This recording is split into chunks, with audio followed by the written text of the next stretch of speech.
Hi there. In popular culture, the word assassin conjures images of cloaked figures moving silently through shadow, blades hidden in their sleeves, slipping past guards like ghosts before striking with deadly precision. But in the real Middle Ages, being an assassin was far from glamorous. There were no secret orders with ancient rituals, no rooftop leaps or dramatic escapes. There was only fear, filth, and a constant, choking weight of imminent death. Most assassins were indeed trained killers. They were desperate men with little to lose and even less to gain. Their missions were sloppy, their tools were crude, and their chances of survival hovered somewhere between slim and none. They weren't heroes, they weren't villains, they were pawns in someone else's bloody game, hired by nobles who would never risk their own hands, promised payment that often never came, and hunted down the moment their usefulness ran out. This wasn't a life of honor. It was a job filled with cold nights, shaking hands, and the knowledge that even if you succeeded, the best you could hope for was a quick death. Welcome to the world of the medieval assassin, where every step was a risk and every silence a threat. It didn't just suck. It was miserable,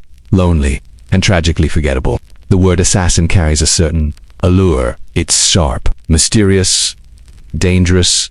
You hear it and immediately picture someone dressed in black, scaling castle walls at midnight, disappearing into the mist after delivering a fatal blow to some corrupt noble. Not much. Scratchy wool, maybe some leather, and if they were lucky, a knife that wasn't rusty. And the people who hired them, nobles, bishops, or sometimes even angry merchants who wanted someone handled. These clients didn't care about finesse. They wanted results, quietly if possible, but quietly was rare. They didn't train in monasteries or shadowy cults. They trained by not starving, or by getting beat up in taverns. They were desperate men, ex-soldiers, criminals, or angry locals willing to risk their lives for a few silver coins in the hope that they wouldn't be caught, tortured, and made a public example. It was a temporary state of being somewhere between murderer, mercenary, and meat shield. You weren't expected to survive. If you did, it was seen as suspicious, and ultimately, forgettable. Not the smooth, cinematic version of assassination, but the real version. Dirty, poorly planned, and almost always ending in death. They didn't leave behind memoirs or cool cat. They left behind bloodstains and very confused guards. Or they didn't leave anything at all. Once you did the job, if you even got that far, you had to vanish. Not into a secret brotherhood, but into the woods, or the gutters, or a plague pit. We'll talk about the bad food, the worse weapons, the nearly impossible odds, and the people who somehow thought this was a good idea. Maybe they whisper something cool before the kill. Maybe there's a slow motion leap. But this, like most things in life, is complete nonsense. If someone haranking made too many enemies and happened to lean too far out a window one day, it might not have been an accident. If a servant tripped and spilled wine, and a dagger followed it, it might have been arranged. In the real Middle Ages, assassins didn't wear sleek cloaks or have hidden blades. They wore whatever they could afford, which was often. The romantic notion of the assassin didn't exist. These were not charismatic, and they were tools, blunt, expendable, and usually drunk. Assassins weren't part of some secret league with codes and honor.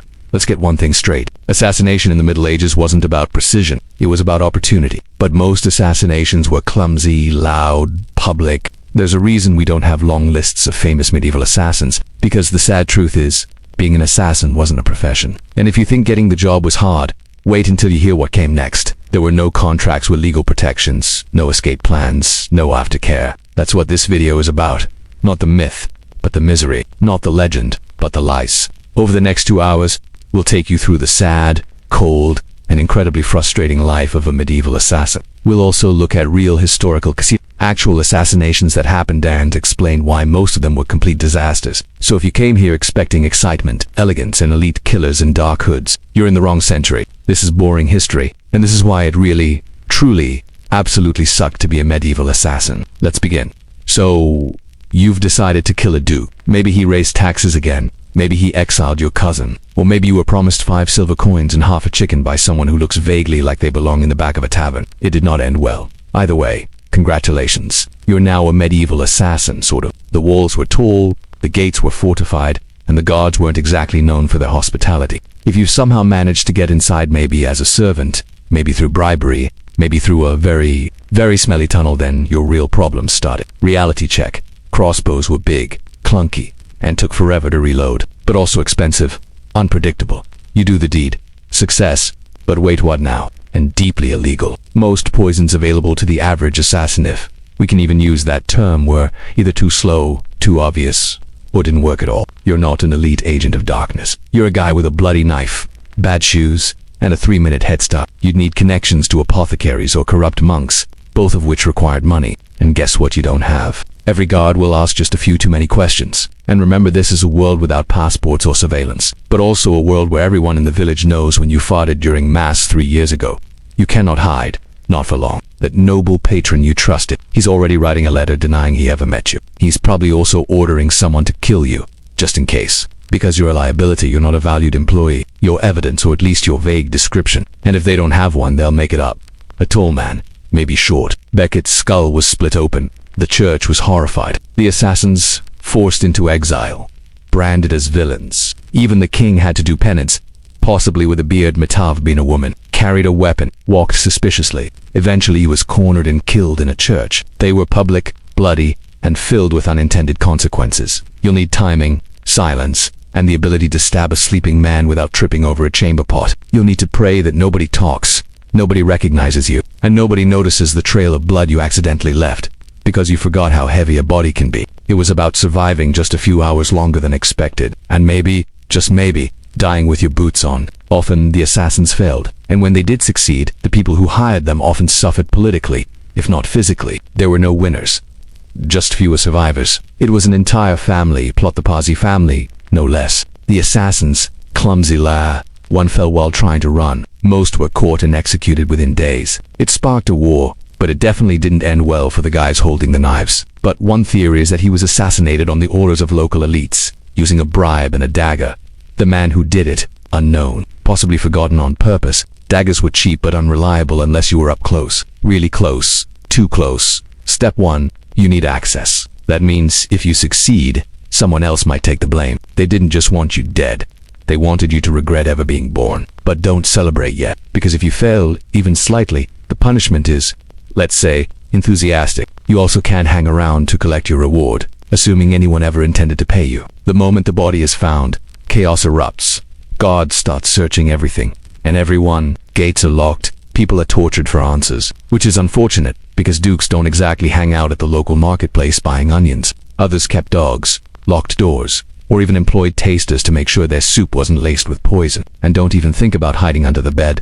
That doesn't work. Medieval beds were either too low or filled with fleas.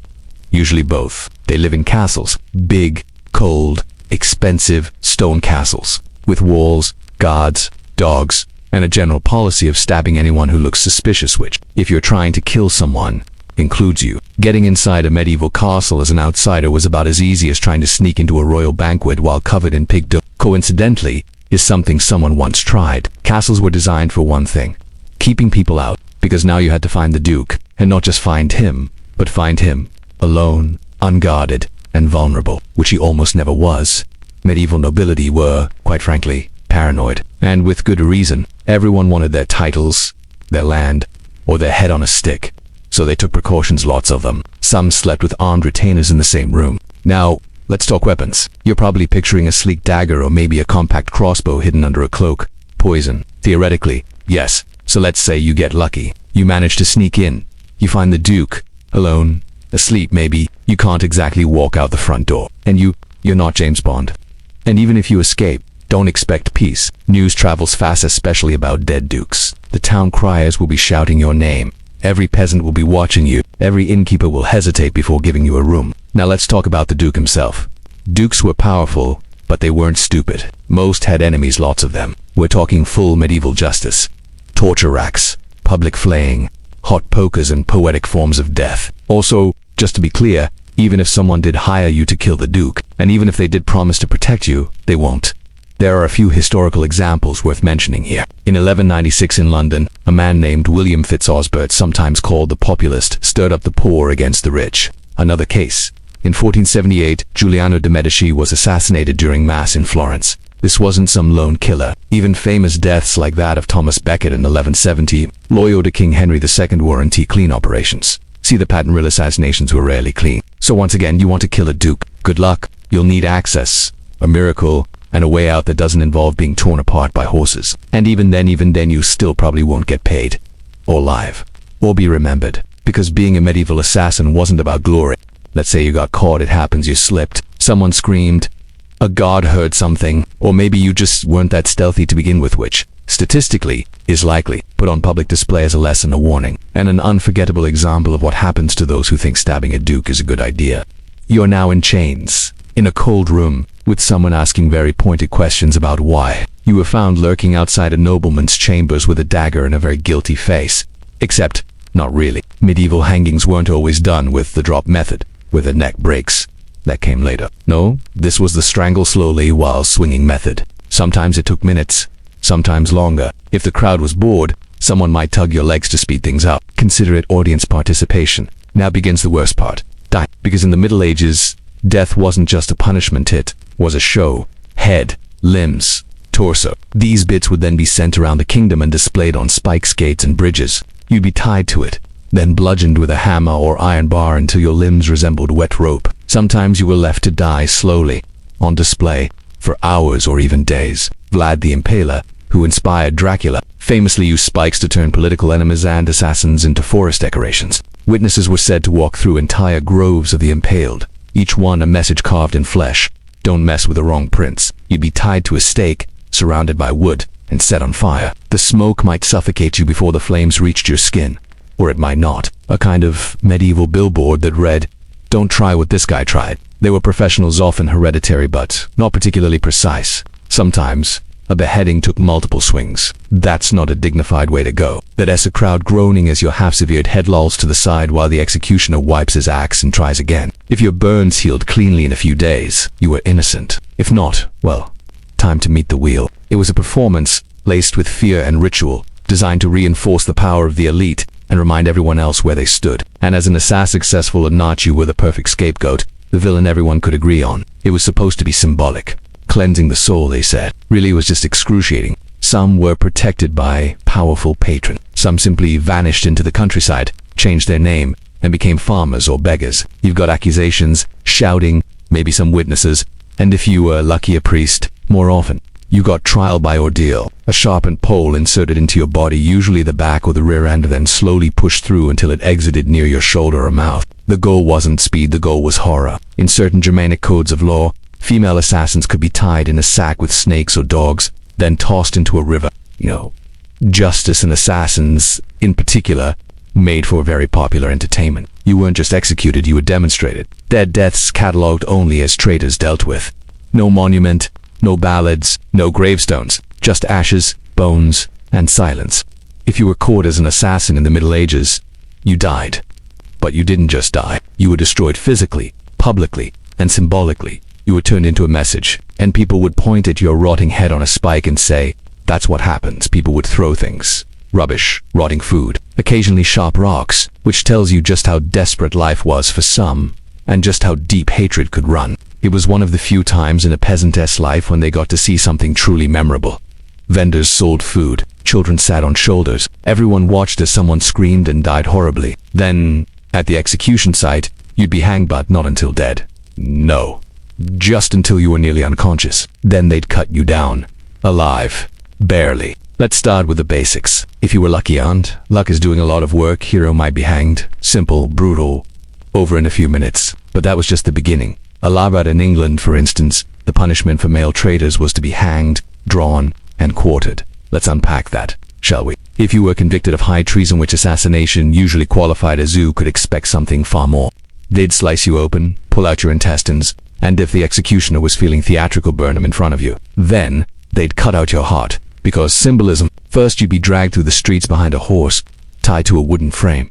Next, they'd disembowel you. And finally, they'd chop your body into 4 parts. If you were French, the death might involve the breaking wheel, a large wooden wheel used to literally break your bones. In parts of the Holy Roman Empire, you might be impaled. That's exactly what it sounds like. Eastern Europe had its own variations. Sometimes executioners would get creative. For especially loathed killers, they'd use boiling, dropping the person into a cauldron of oil or water and slowly raising the temperature. Burning alive was another favorite, officially used for heretics. But if the assassins acted religious implications or was done inside a church, they might qualify. Women accused of assassination didn't fare much better. While not drawn and quartered, they were often buried alive, drowned, and just to make sure the crowd enjoyed the show, these events were public. Executions drew hundreds, sometimes thousands, of spectators. Executioners, for their part, were respected but feared. Their job was messy, both physically and morally. But here's the thing. All of it happened after your trial. And trials in medieval Europe were a circus. You didn't get a lawyer, you'd be told to carry a red-hot iron a certain distance, or maybe you'd be dunked underwater. If you floated, you were guilty. If you sank, you were innocent but also dead. This wasn't a legal system built for justice. Now, were there assassins who escaped this fate? Yes. A few. Some fled to far-off regions. But most ended up in pieces. And here's the final, cruel irony. Many of them were never even remembered. Their names weren't recorded, their motives forgotten. So yes, of course, none of this stopped people from trying. Let's clear up a persistent myth. There were no medieval assassin academies, no underground monasteries where bald men whispered Latin while teaching blindfolded sword. No ancient manuals passed down through generations that detailed the fine art of silent killing. No training in rooftop parkour, no blend into the crowd tutorials, and definitely no secret handshake. We're talking hasn't eaten a full meal since last winter poor. The kind of poor where you wake up every day with hunger, pains, and fall asleep with rats chewing your blanket. And one day, someone offers you a knife, a name, and a vague promise of silver. If you became an assassin in the Middle Ages, it was usually because life had already beaten you half to death and then someone offered to pay you to finish the job on someone else. So what did training look like? Regardless, their training was watching, waiting, and hoping that when the time came, they could drive a knife into someone's chest without immediately vomiting or getting tackled by a guard. Real bodies behave differently. Of course they scream, they flail, they bleed everywhere. Stab under the ribs, not in them. Slash the throat sideways, not straight. If you can kill them in their sleep, it wasn't science, it was passed down hearsay. Mostly wrong, often fatal to the assassin. No one ever told you how slippery blood makes the floor, or how hard it is to pull a blade out of bone. Try sneaking over stone tiles in medieval clogs and tell me how that works out. Because rooftops were steep, covered in moss, and structurally unstable. If you were lucky, someone older might give you advice like, don't miss, or, if you see a guard dog, climb a tree. That's your curriculum. People died from infected cuts, from eating bad meat, from stepping on a rusty nail, from childbirth, from cold, from heat, from drinking the wrong puddle. Taking the chance to earn money even if it meant killing someone wasn't insane. It was logical. You try parkour on a 400-year-old chapel roof and see how far you get before gravity makes its opinion known. They were angry, hungry, and probably drunk. You live in a hut, change your name to something like Old Peter, and spend the rest of your life avoiding roads. You die screaming while the local priest awkwardly blesses your remains. The job wasn't about precision, it was about timing. It was, can I get close enough before someone stops me? Often because they hesitated, fumbled the weapon, or tripped over a stool. Medieval interiors were filled with hazards, uneven floors, fireplaces, candles everywhere. One assassin reportedly lit his own cloak on fire during a nighttime attack. His target survived. He did not. Surprise! A good dagger cost money. A reliable crossbow. Too heavy. Too obvious. Some used kitchen knives, blacksmith tools, or hunting snares. One assassin reportedly used a sharpened femur. Resourceful. Yes. Effective. Debatable. Well, first off, you were probably poor. Not can't afford bread, poor, no promotions, no pension. You didn't become a legendary killer. You became a man with a reputation and a bounty on your head. Every town crier had your name. Every gatekeeper had your sketch. Every noble had reason to kill you, just in case. That's your training program. Desperation, one weapon, and a vague understanding of where to stab a man. It was something you did when every other option had failed, when the harvest was bad, when your brother had been executed, when you owed debts to the wrong people, or when someone offered you silver and pointed at a face in a crowd. Many assassins were former soldiers, not knights, mind you. Knights had armor, horses, and families. You were probably a low-rank foot soldier who fought in some border skirmish no one remembers, got paid in moldy bread, and dismissed when the Lord got bored. These men knew how to hide, how to run, and how to vanish. Armor was noisy, heavy, and suspicious. No one expects the assassin to clang down the hallway. So you wore layers of wool, maybe a leather vest. Nothing that would stop a sword. Everything that would soak up your sweat and make you smell like wet dog. But most weren't trained in killing. A thief wants you alive because screaming corpses attract guards. A killer wants you quiet and, ideally, already unconscious. Now you're living in the ruins of a burned-out village, nursing an infected wound, and trying to ignore the sounds your stomach makes at night. Someone already inside the castle, with access to private quarters and routines. They didn't have to sneak past guards. They just had to know when the guards went out for a smoke or whatever the medieval version of that was. Probably beer. Soldiers had some training. They knew how to use a spear, how to march, how to not immediately die in battle. But war doesn't exactly teach subtlety.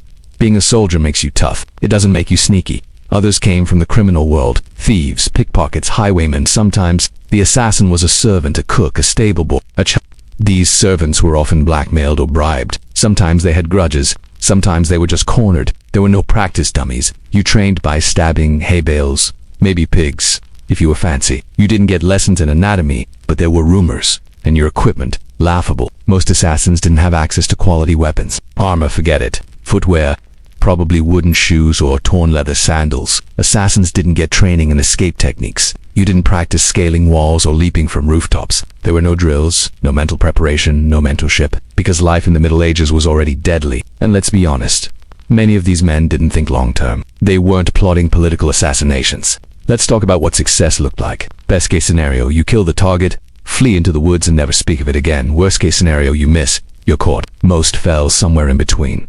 They got the kill, got caught anyway, and died within a week. And even if you survived, there was no career ladder. So no, being an assassin wasn't a job you trained for. It wasn't a calling, it was a sentence. So you did it. Against all odds. You got in, you struck the target, and you got out. The Duke is dead, or the Bishop, or some unfortunate noble who happened to be standing in the wrong place at the wrong time, doesn't matter. Someone with a title is now bleeding into their feather-stuffed mattress, and you were alive. Congratulations. Except now, everyone wants to kill you. You know when and where and how long it took. That means you could talk. Not that anyone would necessarily believe you, but the mere chance that you might start whispering in a tavern somewhere is reason enough for your employer to make sure you don't have a tongue or a head. They believed in vengeance, preferably public, brutal, and very, very final. So they put a price on your head. Not just any price, a large one. Enough silver to make peasants risk their lives and innkeepers betray their guests. Assassins rarely carried much money, but your capture might mean a reward, a favor, or just the satisfaction of doing something honorable for once. Because in the twisted logic of medieval politics, assassins weren't just criminals. And when people point fingers, they're not looking for the truth.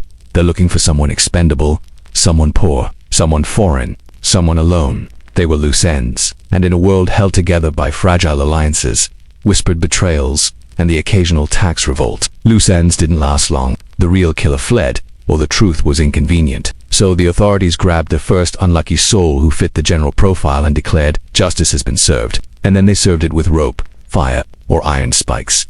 Let's rewind a bit. The court didn't care. They wanted him dead, and anyone who might have spoken to him. Ravaillac was torn apart by horses. His supporters were disappeared. A merchant guild, angry over grain tariffs. Whoever it was, they were powerful enough to arrange this in secret, and cowardly enough to never admit it, because they didn't want to be burned down, or accused of treason, or dragged into the mess, because in some cases, your former colleagues would be offered pardons or gold to turn you in, or kill you themselves. Brotherhood, please. This was a profession where stabbing someone in the back was both literal and career. You could be bleeding from a stab wound, begging at the church doors, and the priests would look through the bars and say, the people you assassinated want you dead. The government wants you dead. The church wants you gone. Criminals might betray you. The public might mob you. And your only real escape plan is not being you anymore. You might find shelter in the slums for a few days, dirty corners, moldy bread rats that don't blink, but eventually someone would recognize you. Yes, they existed, sometimes hired by the state, sometimes freelance. You survived the night, and now you live every day knowing that every shadow might be someone sent to finish the story, or someone who just didn't like the way you looked. These weren't heroic figures with code names and cool horses. That kind of crime had a long house. Generations of a family could carry the grudge. A child of a duke might raise an army 20 years later just to avenge his father's death, whether you were involved or not. Some even joined mercenary companies, hoping that constant war would keep them off the radar. Most didn't. These were often thugs, or mercenaries who kill you for a handful of coins and then use your boots as a pillow. And then it was only a matter of time before someone whispered your name to the wrong ears. Try next door. And now that the job is done, your usefulness has expired. Maybe just a quiet bag of coins dropped into a guard captain's lap with the phrase, take care of it. Did the job, was caught almost immediately, and then suffered what might be one of the most gruesome executions ever recorded. Nobody wanted to be near you. Nobody wanted to be connected to you. You were dangerous to everyone, including the people who'd once whispered your name approvingly. But wasn't he working alone? He had backing, financial support, and religious motivation. After the deed, everyone involved tried to distance themselves publicly, of course. Behind closed doors, they praised him, but they still let him die.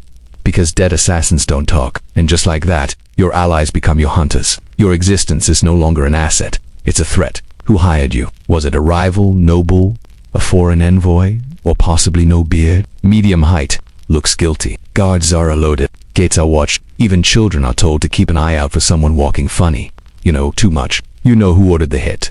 You know how it happened. So the very people who paid you are already sending someone to deal with you. Maybe a second assassin, maybe a gang of thugs. Meanwhile, the target's family wants blood too. Nobility in the Middle Ages didn't believe in legal closure. Your face, poorly drawn and wildly inaccurate, is now on every wooden post in town. Wanted man with beard. You're a moving target, and not just for nobles. Ordinary townsfolk might come for you, too. Not out of justice, but opportunity. But here's the real kicker. Even if you didn't do it, people still want you dead. Because in the chaos that follows an assassination, people start pointing fingers. That someone is you. In fact, plenty of historical assassins weren't guilty at all. They were scared. Let's take a detour into history for a second. In 1584, William the Silent, Prince of Orange, was assassinated by a man named Bell. Or take the case of the man who killed King Henry IV of France in 1610. Ravaillac claimed to be acting on divine vision. Medieval politics was built on a fragile ecosystem of alliances, revenge, and plausible deniability. And assassins, they were radioactive. Even religious institutions, places that were supposed to offer sanctuary, often turned you away. Why? You couldn't trust anyone. Not even other assassins. Especially not other assassins. Even the criminal underworld had limits. And let's not forget one last charming detail. Bounty hunters. So, to summarize, the people who hired you want you dead. Many assassins tried to vanish. They fled to remote villages, changed their names, adopted fake injuries, or pretended to be monks. Because no matter how far you ran, there was always someone chasing the reward. Or someone who remembered your face. The medieval world didn't forgive easily, and it definitely didn't forget. Not when it came to killing nobility. So, yes, you did your job, you struck the target. Being a medieval assassin wasn't just dangerous during the mission. The real danger started after the job was done.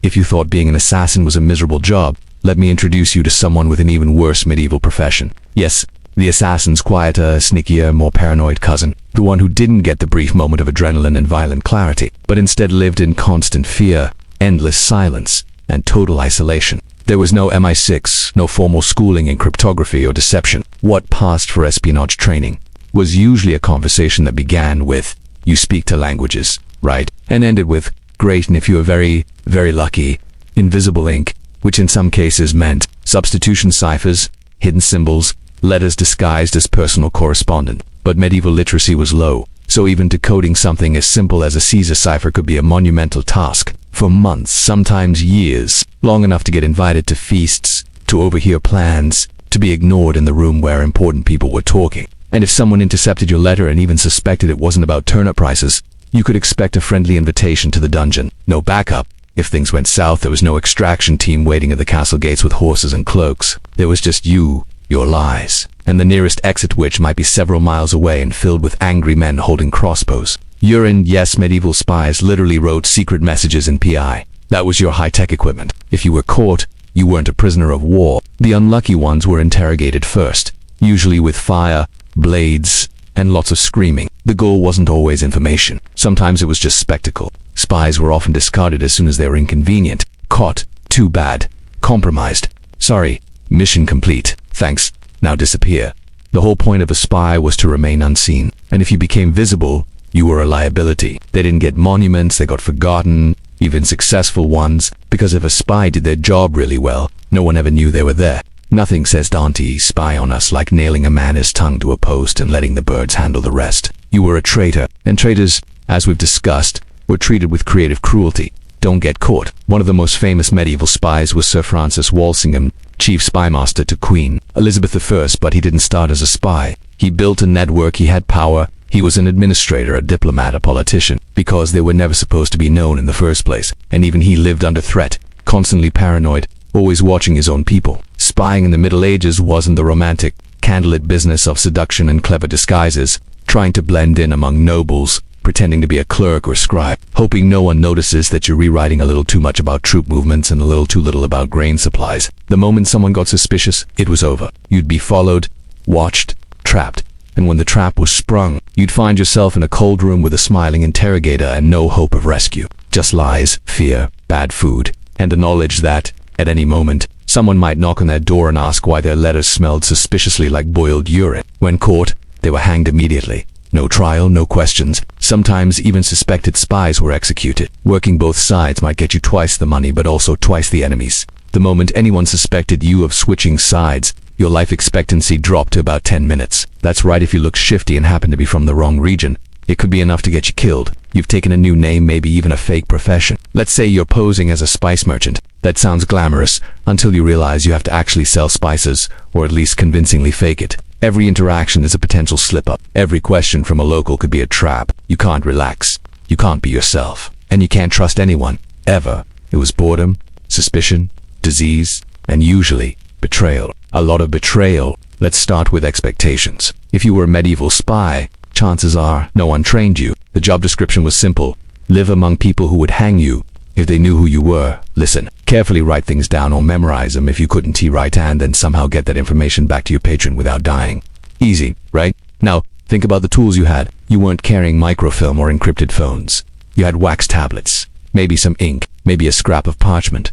There were basic codes, of course. Now imagine your daily life. You've been sent into a town to watch a particular noble, and unlike an assassin who might get in and out in a single bloody night, a spy was expected to live in their life. Sounds like a lonely life. It was. Medieval spies had no support networks. And remember, you weren't wearing a uniform. There was no Geneva Convention protecting you. Some spies were beaten to death. Others were mutilated, hands chopped off, tongues cut out. The lucky ones were simply executed. Historical records are filled with grim warnings. During the 100 Years' War, English and French spies regularly infiltrated one another's camps. And if you thought being a double agent helped, think again. One of the most dangerous assignments was spying in court. And just like with assassins, your employers weren't exactly reliable.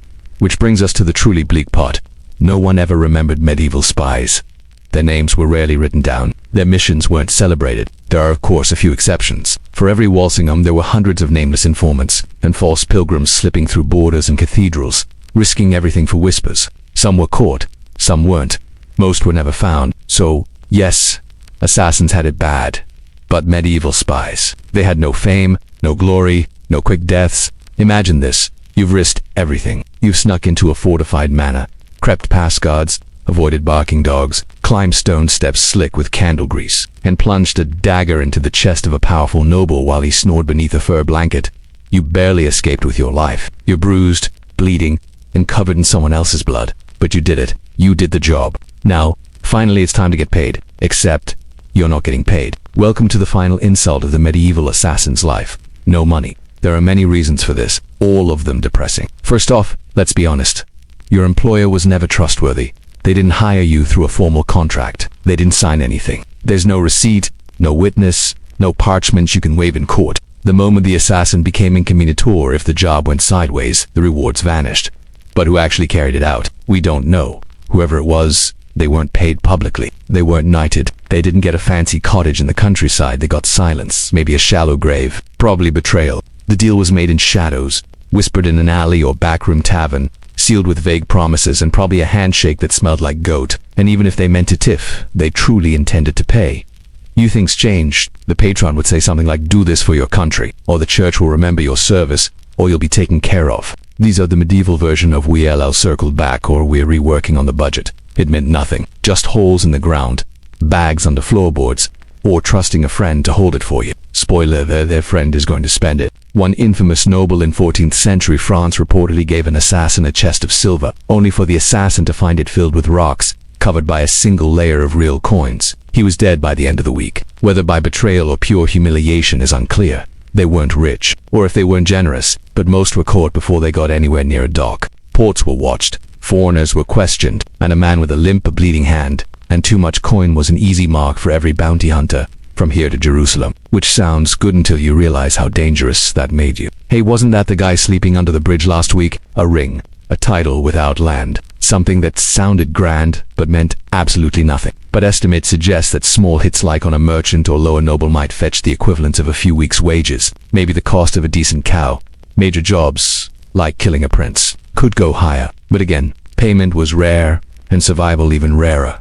Imagine stabbing a bishop and getting a medal for it, and then getting hanged with that medal still around your neck. If you didn't already have a new identity and a way to vanish, your payday could lead straight to your grave. And pray that maybe, just maybe, the man promising you silver didn't also have a knife under the table. Now he's got boots and teeth. Suddenly the guards are watching you. The townsfolk are whispering, and if they were truly lucky, they died anonymously in some distant village. Alone, penniless, but at least not flayed alive in the town square. The local priest starts asking about your recent moral decisions. If you're already paid, why keep you alive? Now you're rich and unnecessary. That's a terrible combination in medieval politics. Best to make sure you never get to spend a single coin. Some would promise massive rewards, land, gold, women, titles, and then vanish the moment the job was done. Congratulations. You now have a sack of loud, suspicious, potentially stolen currency. Others might toss you a few coins and send you on your way, knowing you'd be dead within a week anyway. Because once you've done the job, you're a liability, you know too much. You've committed murder. You're walking evidence. Paying you means admitting they were involved. So suddenly, the money isn't just inconvenient, it's dangerous. Great. But what happens if they die before they do? Or flee? Or get assassinated themselves? You can't exactly file a complaint with a local lord and say, "Excuse me, I murdered someone for your cousin, and he stiffed me on the payment." That conversation ends with you in chains or hanging from a tree. Why give you silver when they could give someone else silver to make you disappear? And let's say they do want to pay you. The truth is, many assassins were hired by people who were desperate, reckless, or politically cornered. There are historical records of assassins being promised entire estates or pardons for crimes. Almost none of these promises were kept. Take the case of the assassination of Thomas of Woodstock, Duke of Gloucester, in 1397. It's widely believed that King Richard II was involved in ordering his murder. In many cases, payment was intentionally vague from the beginning, and sometimes the assassin was paid in advance. But let's say you did get paid. Let's say, miraculously, your employer hands you a pouch of silver. What are you going to do with it? You can't walk into a town and start buying horses and ale. People will notice. People will talk. In a world where wealth was highly visible and deeply political, sudden riches were a death sentence, especially for someone without noble blood or connections. And even if you tried to hide the money, it wasn't easy. There were no banks. Some assassins tried to use their money to escape too by passage on a ship, flee to another kingdom, start a new life. There were also cases of employers pretending to pay, and then there were symbolic payments, a sword. So how much did medieval assassins earn on average? Hard to say. Records are scarce for obvious reasons. In essence, being a medieval assassin was like applying for freelance work from a warlord who refused to write things down and preferred to pay in sword wounds. You took the job out of desperation, clung to hope through paranoia. In the end, the real reward for an assassin was simply surviving long enough to regret their choices. So let's ask the big question. Why would anyone in their right mind choose to become a medieval assassin? Why would someone volunteer to plunge themselves into a world of danger, betrayal, loneliness, bad food, unpaid work, and the very real possibility of being flayed alive in front of a crowd of laughing children? The answer, like most things in the Middle Ages, comes down to one word: survival. No one grew up dreaming of becoming an assassin. You didn't sit by the fire as a child, staring at your wooden spoon and saying, or the basic right to not freeze to death in winter. If you resisted, you were hanged. You worked until your hands bled and then prayed to God to let your children die quickly if they got the pox. You likely lived in a one-room hovel, shared with livestock, siblings, smoke, and disease. Maybe a nobleman accuses you of stealing because he felt like it. Suddenly you're on the road with nothing but a sack and a stomach full of wind. You worked the land didn't work for you. Maybe, if you live a chance to disappear into some far-off village where no one knows your name. One day I'll stab a duke and flee into the woods with nothing but a dagger and lice. This wasn't ambition, this wasn't career planning. This was desperation. Imagine your family is killed in a nobleman's raid. Your father hanged for stealing firewood. Your sister taken by soldiers and never seen again. They had weapons, they had grudges, and now they had time. When someone offered a few coins and a target, it seemed like a better deal than starving on the steps of a monastery after that. Stabbing a baron doesn't feel like a crime. It feels like balance. For them, an assassination wasn't a leap, it was a step. Let us take a hard look at medieval life for the vast majority of people, those not born into nobility, wealth, or the warm embrace of the church. There was no social mobility, no starting over. If you were born a peasant, you died a peasant unless something catastrophic or illegal happened along the way. They were farmers, blacksmiths, house servants, human beings with pasts. And sometimes, they made sure the killer was protected until it was no longer convenient. Some states even had covert units. The Byzantine Basilikoi Anthropoi, the Venetian Council of 10, early versions of state-sponsored murder. But those were rare. Most killers were solo, disposable, forgotten. You see their face, you hear their breath, you feel their blood, and the aftermath.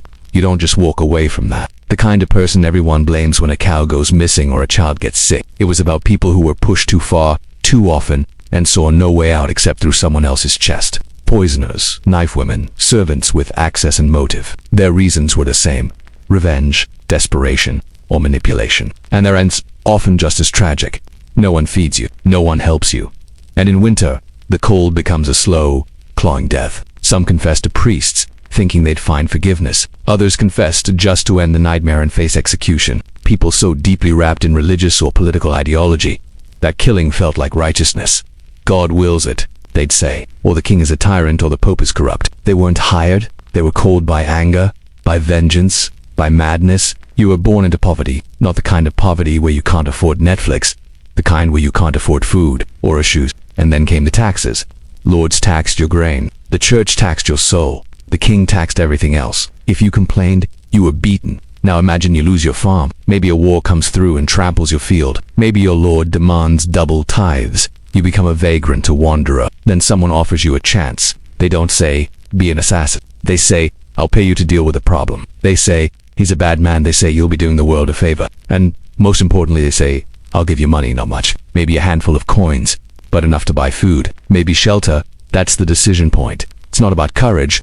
It's not about ideology. It's about need. There were others too, those whose lives were warped by trauma, war, or revenge. Some assassins were former soldiers, thrown out after a war ended, with no pension, no land, and no future. And yes, some came from the criminal underworld. Thieves, smugglers, men who'd already broken the law so many times that murder felt like just another line crossed. And there were others. But even then, even with all that hatred or belief or desperation, most still hesitated, because killing someone especially up close isn't easy. Drank themselves into oblivion, wandered into the woods and were never seen again. Because here's the dirty secret. Most medieval assassins were not hardened killers. They were normal people put into abnormal circumstances. But the world they lived in didn't offer a lot of paths, and becoming an assassin, that was catastrophic and illegal, and often fatal. But for some, it was the only door left open. Were there exceptions? Sure, a few noblemen used assassination as a political weapon. They hired professionals. And women, yes, there were female assassins. History rarely remembers them, but they existed. In the end, the assassin's story wasn't about glory or mystery, so who became an assassin? People with no land, no food, no choices. People who were cold, angry, desperate, and very, very tired.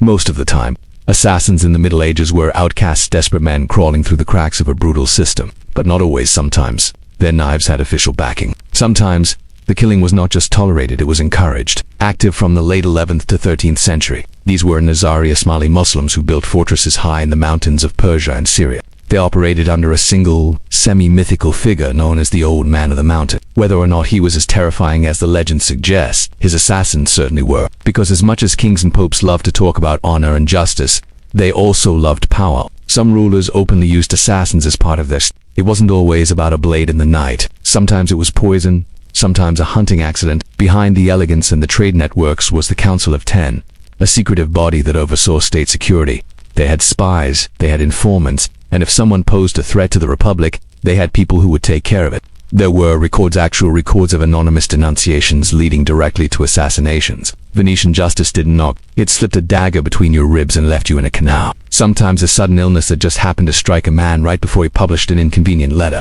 They didn't call them that, of course. They were agents, messengers, royal envoys. But their job was clear. Go there and make sure that man doesn't come back. The better you were, the more likely you were to die, not from failure, but from success. A quiet death, alone, forgotten, or worse, blamed for a crime you were ordered to commit. If anything, it made them worse, because now they were tools. And tools get thrown away when they're no longer sharp. They were political, ideological, they had structure, they had training, they had a purpose. You didn't need royal permission to arrange a hunting accident for your cousin. You just needed enough gold and a few men who knew how to keep quiet. Their legacy turned to myth. Their enemies, some of them, lived on. That's the thing about assassination. It might win you a moment, but it rarely wins your history. A noble dies in his own palace, surrounded by guards, killed by a man who disappears into the crowd or doesn't even try. They were used, thanked, and then forgotten, or silenced. The message is clear: we can reach you anywhere, anytime. He earned the nickname Black Douglas for his ruthless raids and ambushes against the English. He was involved in shadowy dealings during the French Wars of Religion, and when he was no longer useful, poisoned, quietly, efficiently, by his own employers.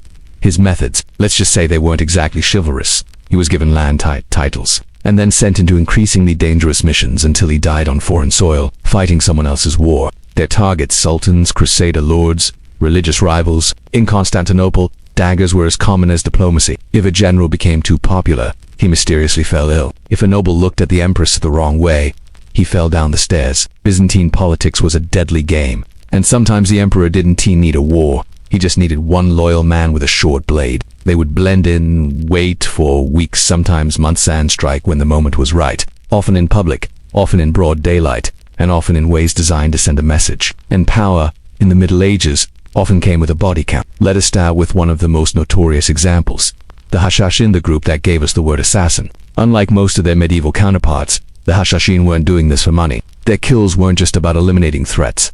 They were propaganda. And then there's Byzantium, the empire that practically wrote the book on palace intrigue. It wasn't always done in secret either.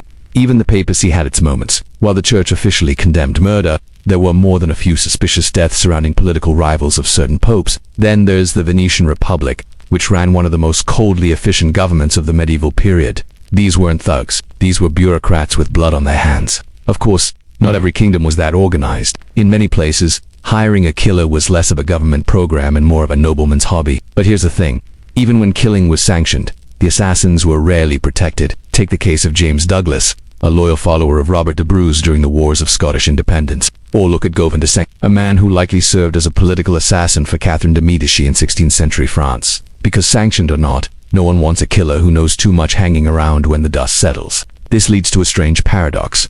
The more useful you were as an assassin, the more dangerous you became to everyone. Your success made you a liability, and that was the ultimate betrayal. You did everything right. You served your lord, you eliminated the enemy, and your reward. So yes, some assassins were backed by kings, popes, and republics, but that didn't make their lives any better. Even the legendary Hashashin weren't invincible. Their castles were eventually destroyed by the Mongols. So, you got caught. Maybe you slipped up, maybe someone betrayed you, maybe a guard got lucky, or maybe the man you were sent to kill had better instincts than you gave him credit for. It was about making an example. The ruling class wanted people to see what happened when the lowborn dared to strike at the top. They wanted it to be public, loud, and unforgettable. Either way, you're in chains now, being dragged through mud, spat on by peasants. You're an assassin. That meant your death had to be creative. Hanging might still happen, but not the clean kind, not the neck-snapping, instant death kind. No, they'd go for the slow hanging, where your body dangles, writhing, gasping for air for several long, humiliating minutes while a crowd watches and they'd tie you to a large wooden cartwheel, arms and legs spread out. Then, using a hammer or an iron bar, they'd systematically break your bones, one by one, until your body looked like a sack of wet sticks. Sometimes they'd burn them in front of you. Sometimes they'd just pile them on your chest. Then the quartering your body chopped into 4 parts, each sent to different cities as a warning. Local lords and even town councils could get disturbingly inventive with their punishments, especially if the victim had been someone important. Then they'd hoist the wheel upright and leave you there. But again, not to death, just until you're half conscious. Then they cut you down, strip you naked, and begin the disembowelment slowly.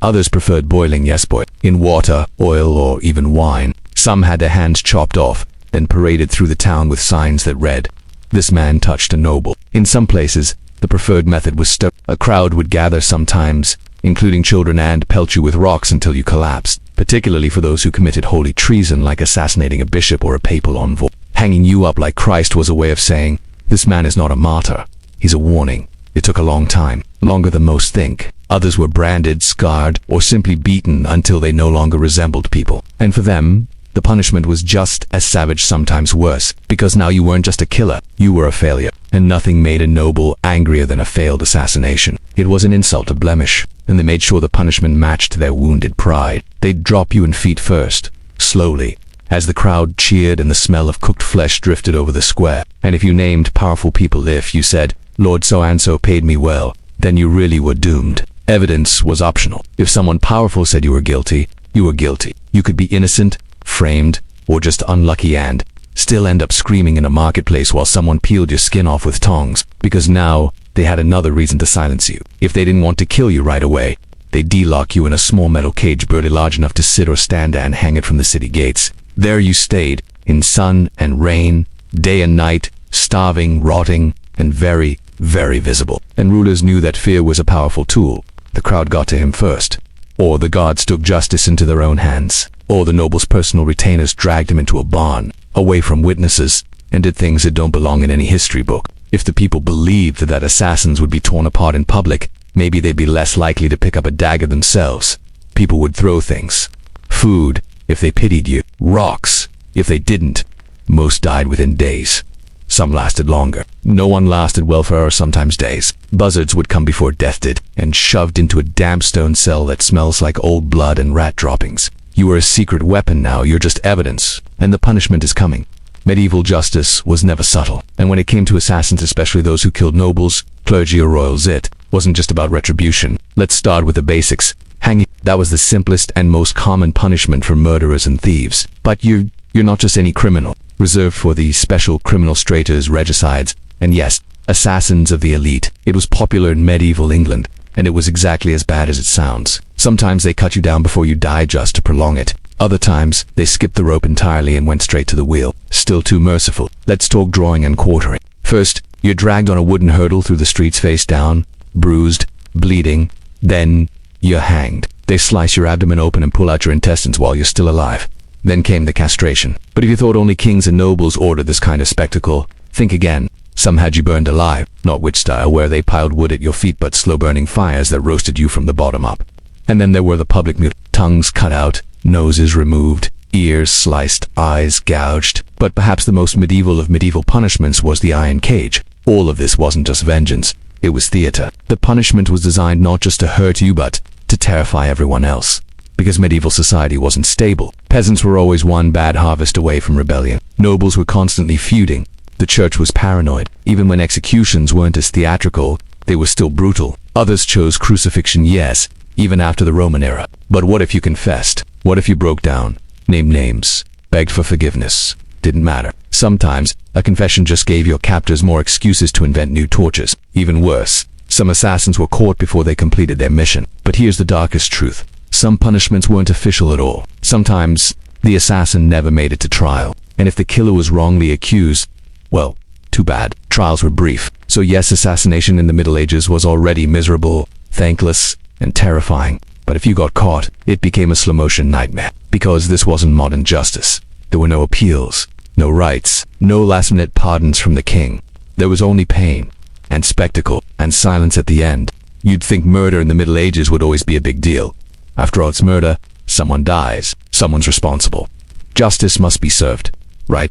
Not really. Because sometimes, more often than you'd expect, no one actually cared who killed whom. Not because people were especially forgiving. Not because medieval society was more enlightened. But because, in many cases, a person's life simply wasn't worth enough to cause trouble. Let's break it down. First, status mattered more than truth. If a noble was killed, yes, everyone freaked out. Investigations, accusations, hangings, maybe even a war.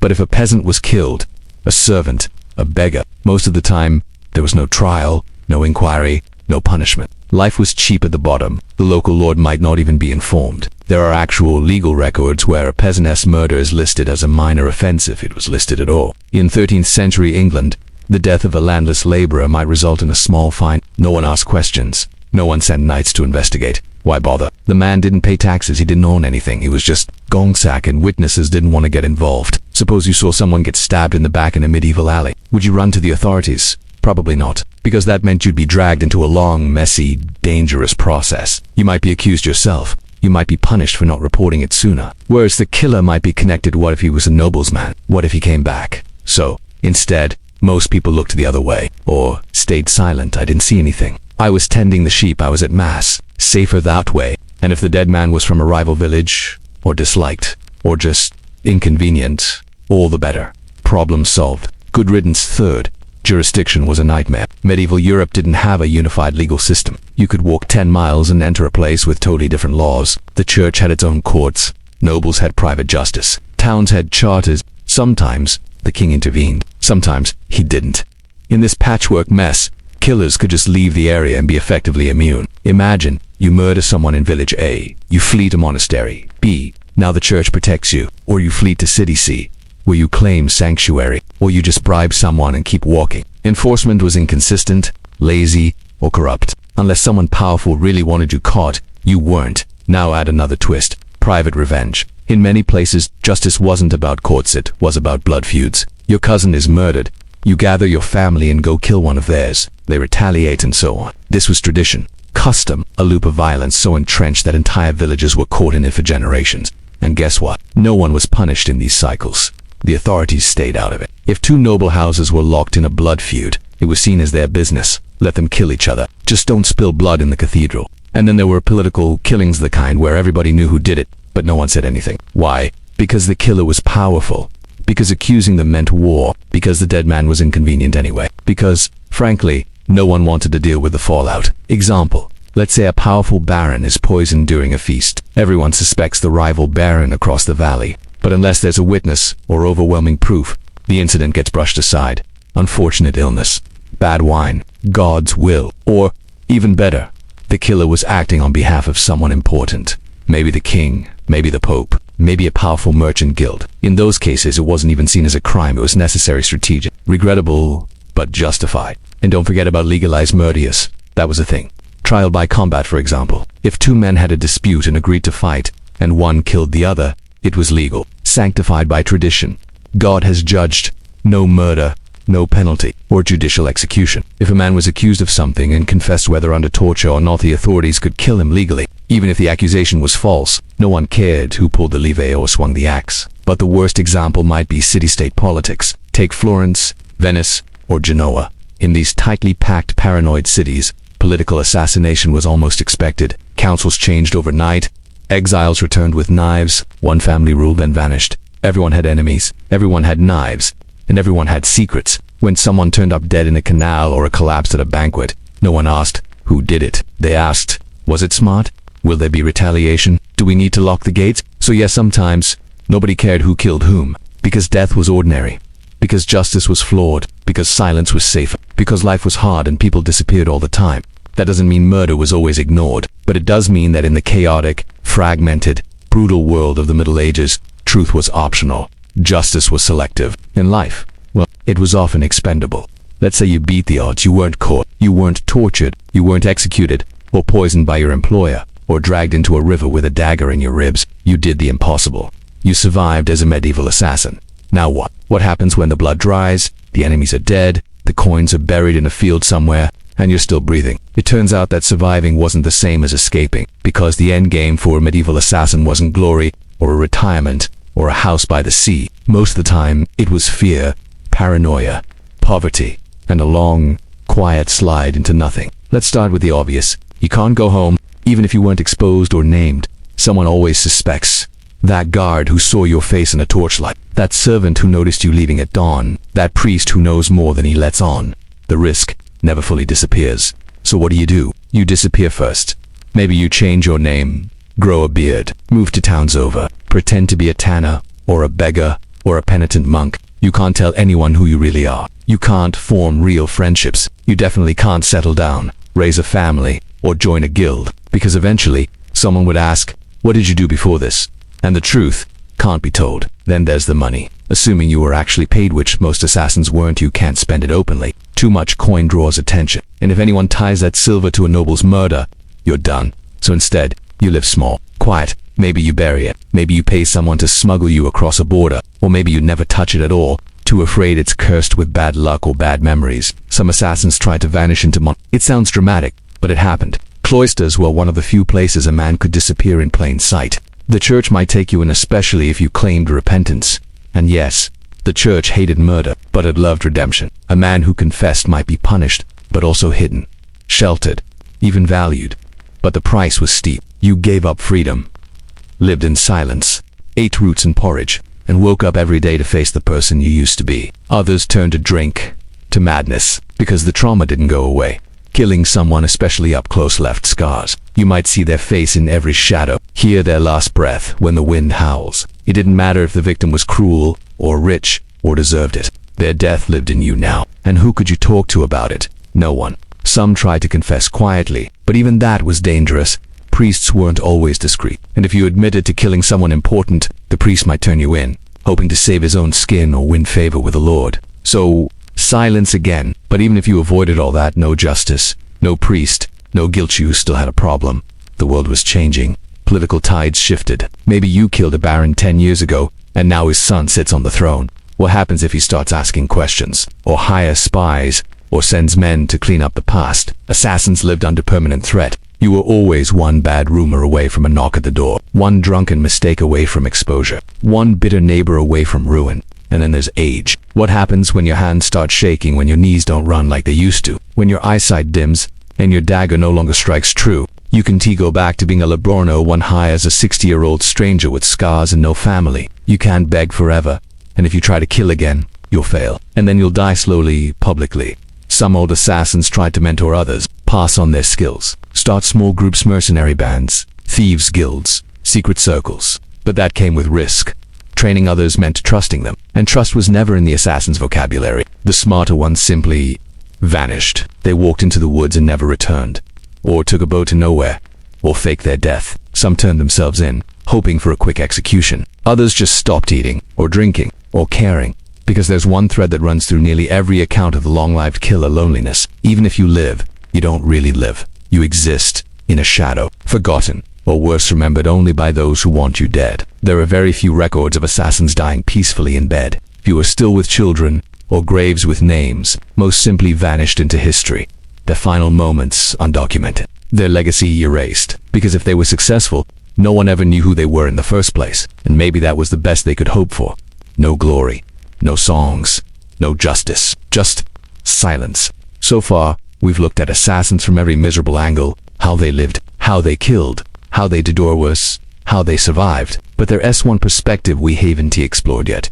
What did ordinary people, your average medieval villager, townsman, servant, or monk actually think of assassins? Were they feared, respected, pitied? The truth is messier than any of those, because the medieval world didn't have social media or gossip columns, but it did have rumors, storytelling, and fear. And sometimes it had admiration. Let's start with the most common reaction: fear. Assassins, by definition, were killers in the shadows, and the average medieval person lived in a world filled with uncertainty, plagues, wars, bad harvests, bandits. Adding shadowy political murderers to the list didn't help anyone sleep better at night. So yes, people feared them, not just for what they did, but for what they represented. The idea that the world was even less safe than they thought, that no one, not even a lord or bishop, was untouchable, that death could walk past you in the market and vanish before you blinked. But at the same time, there was a strange fascination with them, because while the church condemned murder, and while lords punished it savagely, there was something undeniably compelling about the lone figure who struck down the mighty. Think about it. You're a peasant. You're taxed into starvation. Your local lord just seized your only cow. And then one day you hear that a nobleman was found dead in his hall. Would you mourn, or would you nod quietly and whisper, "Good"? Assassins, in those rare cases, became folk heroes. The anonymous hand that did what no one else dared.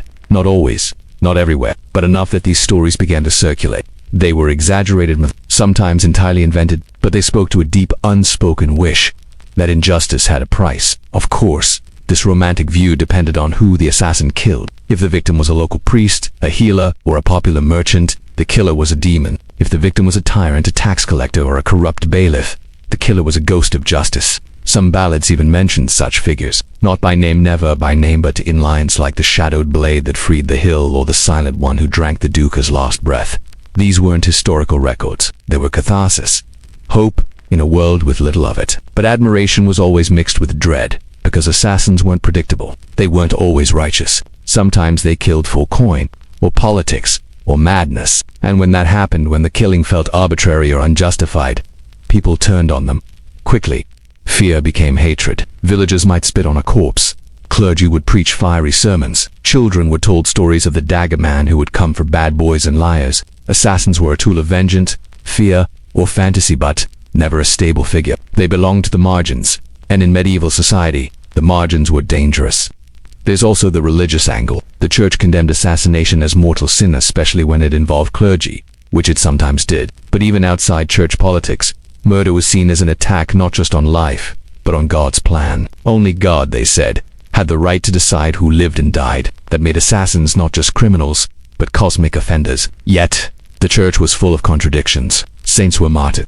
Enemies of the faith were slain. Holy wars were waged in God's name. Some quietly believed that a righteous killing, even if illegal, might be forgiven. That killing a tyrant, a heretic, a devil in human form, was more justice than sin. In some regions, this idea had a name: the killing of a ruler for the sake of the people. It wasn't officially condoned, but it lived in whispered prayers and bitter songs. Assassins were never openly celebrated, but they were remembered in silence, in fear, and sometimes in gratitude, but not for long, because memory in the medieval world was fragile. Villages burned, monks rewrote chronicles, names faded, and the assassin, if they were lucky, became a ghost, a rumor, a story.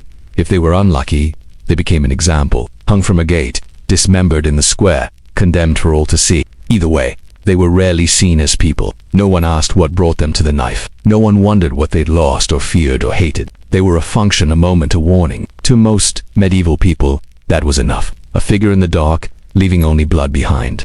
And then silence. Power in the Middle Ages wasn't built on trust, or law, or even divine right. It was built on fear. And behind every king, every duke, every bishop, there was always the silent threat of a blade. Because no matter how many banners flew over castles, or how many oaths were sworn beneath stained glass windows, the real game of medieval politics was played in the shadows. In assassination, that was one of its sharpest tools. Let's start with the obvious.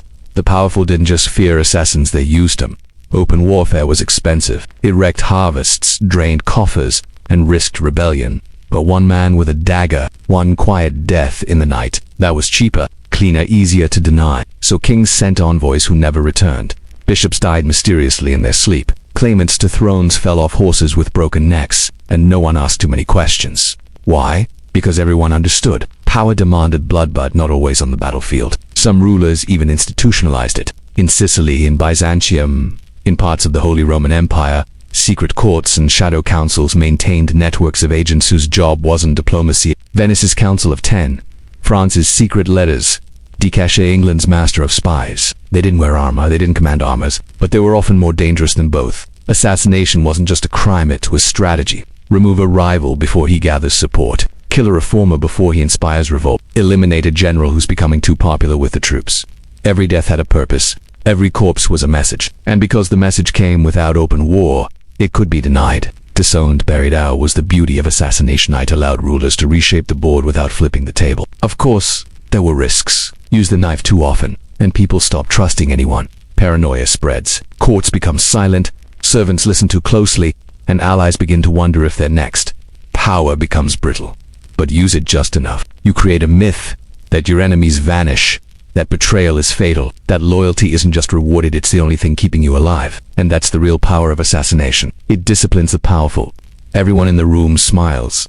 Everyone toasts, but everyone knows. One wrong move, and your body ends up in a ditch. This logic extended even beyond monarchs. Merchants used it. Guilds used it. Even Popesius, the holy successors of St. Peter, sometimes quietly removed problematic voices. A dead cardinal here, a silent scribe there. Because the higher you climb in the medieval world, the more dangerous your friends become. In some cases, rulers didn't even bother with secrecy. They wanted it known that they had assassins, that anyone who crossed them might disappear, that every rebel leader, every outspoken priest, every cousin with a claim to the throne might be marked.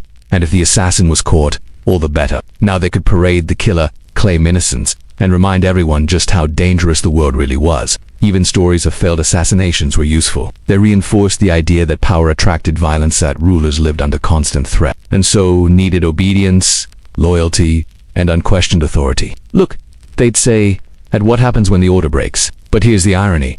The more rulers used assassination to protect their power, the more they became prisoners of it. They had to sleep with guards at their door. They had to vet every servant, taste every meal, trust no one, because the same weapon they used against others might now be turned against them. Assassination, like fire, is easy to start and hard to control. There's a reason so many medieval kings died under mysterious circumstances. So many popes poisoned. So many dukes fell ill. The closer you got to power, the sharper the knives became. And sometimes, they came from inside the house. Jealous heirs, ambitious chancellors, forgotten wives. Power didn't just breed enemies, it bred conspiracy. And when enough people believed the throne would be better occupied by someone else, all it took was one whisper, one bribe, one dagger. And so, even as rulers denounced murderers in public, they whispered instructions in private. They funded spies. They sent coded letters. They forgave those who did what needed to be done. Because power wasn't about morality, it was about control. An assassination that was control concentrated into one fatal moment. It didn't always work. Assassins failed. Innocents died. Wars still broke out. But make no mistake, behind every truce, behind every coronation, behind every smooth transition of power, there was always the unspoken truth: someone was removed. Silently. The story of medieval assassination isn't just about shadows and daggers. It's about what happens when power is unaccountable, when fear is a tool, when justice is flexible, and when silence is worth more than truth.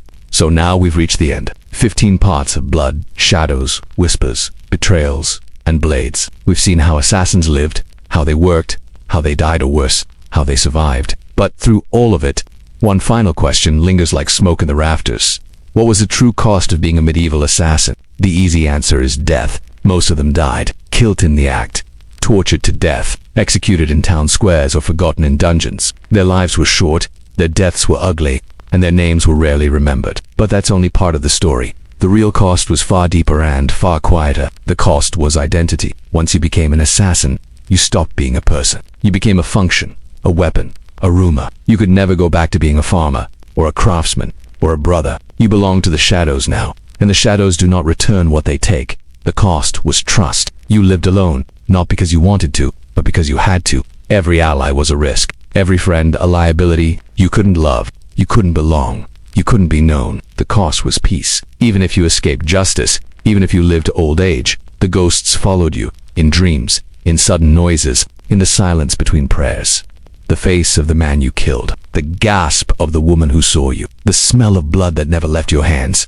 The cost was meaning, because there was no glory in what you did. No reward, no applause. You didn't stand for anything. You were just useful until you weren't. And then you were disposable. And finally, the cost was truth. You couldn't tell your story. You couldn't confess, couldn't explain, couldn't ask for understanding. Even if you had a reason, even if the man you killed was a monster, even if you were forced, no one would care. No one would believe you. So you took the truth with you into silence. That's the price. Not just dying, but vanishing. A life spent in corners, in alleyways, in unmarked graves, and unwritten lines. A life where the only legacy is a whisper and a stain. And yet, the assassiness world tells us more about medieval life than any royal chronicle or a stained glass window. It shows us the undercurrent of fear that ran beneath power, the fragility of justice, the hunger for control, the way people disappeared quietly, efficiently, without resistance, saying the way everyone else learned to look the other way. Assassins were a symptom, not a disease. They existed because the system allowed them to, because someone always wanted someone else dead, because the world was never fair, never safe, never clean. And sometimes, a man with a knife seemed like the only thing that worked. So the next time you hear about a medieval king who died unexpectedly, or a noble who vanished on pilgrimage, or a priest who never made it back from his visit to Romascusa, was it illness or was it the blade behind the curtain? Because if history teaches us anything, it's that the official story is almost never the whole story. And for every noble with a name in stone, there's a killer in the shadows, long forgotten, who made that name possible. Thanks for watching. If you made it this far, congratulations, you now know more about medieval assassination than most history students, and definitely more than your average knight ever wanted to. This episode wasn't about glorifying killers or turning them into heroes. It was about understanding the ugly mechanics beneath the shiny surface of castles and crusades. Because history isn't just crowns and battles, it's shadows. It's fear. It's the stories that didn't get told because the people who lived them couldn't speak. If you enjoyed this long, slow descent into the darkest alleys of the past, leave a like, comment with your favorite weird medieval fact, and subscribe for more boring but brutally honest history. Until next time, stay curious, stay skeptical, and remember, silence often has the loudest stories.